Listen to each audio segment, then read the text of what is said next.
취재 기자들과 함께 2018년 교계를 정리하고 있습니다. 오늘은 대사회적 이슈와 기독교 세계관 관련 이슈를 김효정 기자와 함께 정리해 보겠습니다. 안녕하십니까? 안녕하십니까? 한 해 동안 바쁘게 뛰어다니셨는데요. 네. 2018년 한 해는 어느 해보다도 기독교 세계관 전쟁이 치열했던 것 같아요. 네. 특별히 국가인권정책 기본계획이 발표됐어요. 그것으로는 많은 문제들이 야기됐었죠. 그렇습니다. 교계뿐 아니라 사회적으로도 많은 이슈를 불러일으켰던 중요한 키워드가 바로 국가인권정책 기본계획 말씀해 주셨듯이 NAP였을 것입니다. 네. 동성애 동성혼을 옹호하는 조항으로 논란이 됐고요. 이로 인해서 교계의 거센 반발에도 부딪혔던 키워드 중에 하나였는데요. 제3차 NAP가 결국 올해 8월 공표됐습니다. NAP는 National Human Rights Plan for Action의 약자로요. 향후 5년간 대한민국 정부가 주력할 인권 관련 과제를 담은 범국가적인 계획을 뜻합니다. 네, 용안 보면 좋은 것 같은데 이게 동성애, 동성혼을 조장할 수 있다. 그래서 문제가 된 것 아니겠습니까? 그렇습니다. 이 인권이 보편적 인권이 아니라는 데 역시나 말씀해 주셨듯이 네. 문제가 있었습니다. 오히려 소수의 인권을 보장하다가 다수의 인권을 역차별할 수 있다라는 것이 문제로 제기가 됐는데요. 특히 교회의 가장 큰 위험 요소로 또 작용을 할 수 있다라는 점도 비판의 원인이 됐습니다. 이로 인해서 교계뿐 아니라 시민단체들의 극심한 반발에 부딪히기도 했습니다. 네, 말씀해 주신 것처럼 교회에 위험이 될 수 있다라는 그 요소 때문에 그 교계에서 강력한 삭발과 혈서 등 그 저주 운동이 있지 않았습니까? 네, 그렇습니다. 시민단체들과 학부모 연합 그리고 교계단체 등은 수차례 토론회와 집회를 이어갔습니다. 또 올해는 특히 삭발을 감행하고 혈서까지 쓰면서 강력한 거부 의사를 밝히기도 했는데요. 지난 7월 26일이었죠. 제3차 NAP 규탄 집회가 청와대 앞에서 열렸습니다. 이날 40여 명의 목회자들이 절박한 마음을 담아서 혈서를 썼습니다. 이에 앞서서 삭발을 강행한 분들도 있었는데요. 7월 12일에는 부산대 기론평 교수와 또 에이즈 환자 다수를 치료하기도 했으며 현재는 반동성애 운동에 앞장서고 있는 수동 연세 요양병원 염한섭 원장이 삭발식을 감행했습니다. 이후에 또 우리 학부모 대표로 건강과 가정을 위한 학부모 연합 김혜윤 대표, 여성으로는 또 처음으로 눈물의 삭발식을 거행하기도 했습니다. 기독교뿐만 아니라 천주교와 불교 단체들도 반대 의견을 표명했는데요.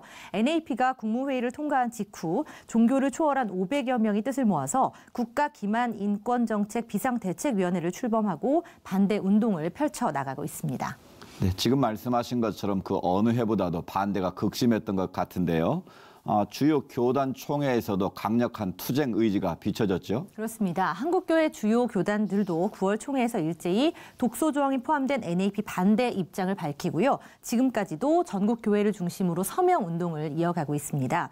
주요한 교단으로는요. 대한예수교 장로회 통합과 합동, 또 고신과 합신, 백석 대신 등이 총회 현장에서 NAP 반대를 직접 결의를 했는데요. 또 총회를 통해서 보통 신임 임원들이 선출되지 않습니까? 네. 이 임원들이 기자회견을 하는데 이 기자회견 자리에서 가장 많이 나왔던 포부 중에 하나가 내가 적극적으로 나를 중심으로 NAP 반대에 앞장서겠다라는 내용이었습니다.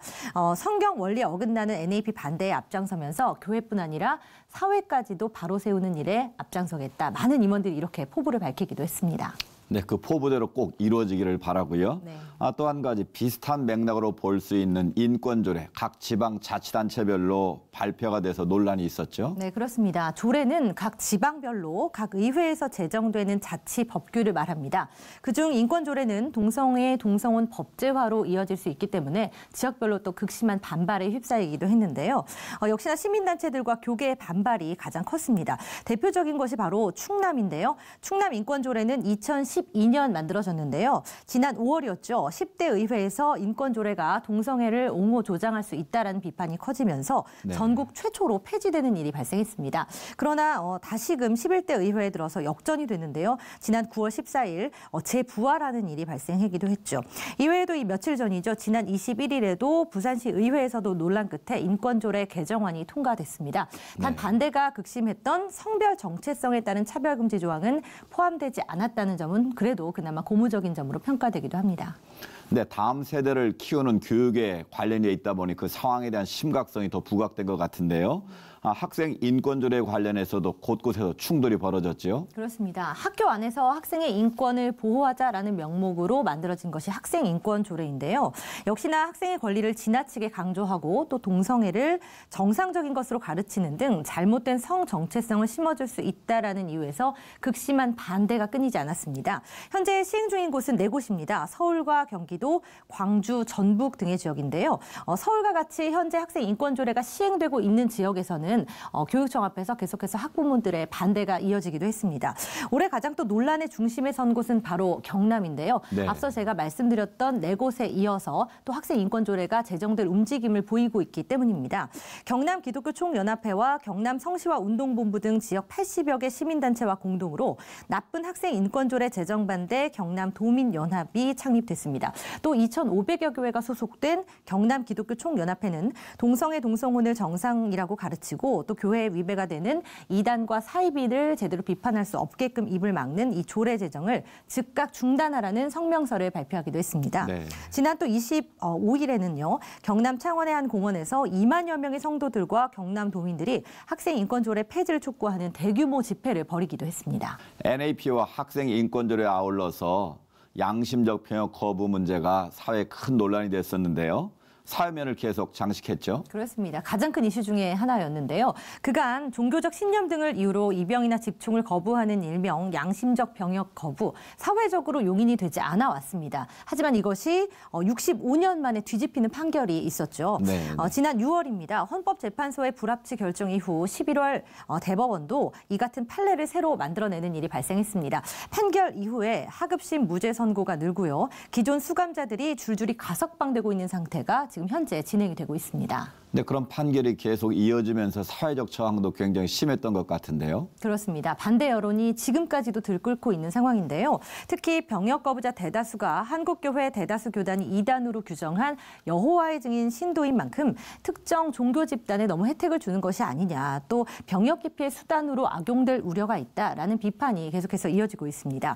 양심적이란 용어 사용에도 좀 문제가 있었죠. 네, 군대 그럼 갔다 온 이들은 비양심적인 것이냐, 그리고 현역 군인의 사기를 굉장히 또 저하시킬 수 있다라는 비판이 이어졌는데요. 실제로 대법원 결정 직후에 여호와의 증인 어떻게 하면 해야 되는 것이냐, 청년들의 댓글이 굉장히 늘었다고 합니다. 문의가 늘었다고 그러죠. 그렇습니다. 네. 주간지에서도 보도가 될 만큼 사회적인 이슈로 떠오르기도 했는데요.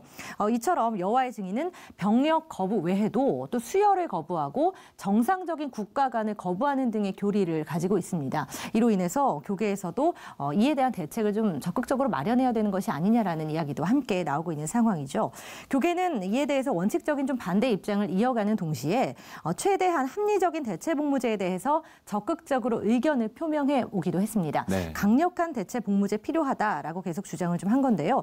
이러한 것들을 반영해서 의견 수렴을 거친 국방부는 대체 복무 기간을 36개월로 정하고요. 제도 정착 후 최대 1년까지 복무 기간을 단축할 수 있도록 하는 방안을 거의 확정했습니다. 대체 복무는 2020년 1월부터 시행될 예정인데요. 여전히 계속해서 조금 더 강도 깊은 논의가 필요하다라는 것이 대세입니다. 네. 이외에도 올해는 특별히 이단 사이비 관련 이슈도 참 많았던 것 같은데요. 그렇습니다. 2018년 한 해에는 이단과 사이비 등의 폭력적이고 또 성적인 문제 등이 다수 드러났던 한 해였습니다. 지난 2월 18일 대전교도소에서 출소한 JMS 정명석 씨가 그 포문을 열었는데요. 네. 성폭행과 강간치상 등의 혐의로 10년형을 최종 선고받아 복역해 왔는데요. 출소 당일에는 신도들이 준비한 차량에 탑승하는 이 모습이 주요 일간지에 또 보도가 되기도 했습니다. 만민중앙교회 이재록 씨도 여성 성도들을 성폭행한 혐의로 구속이 된 바 있고요.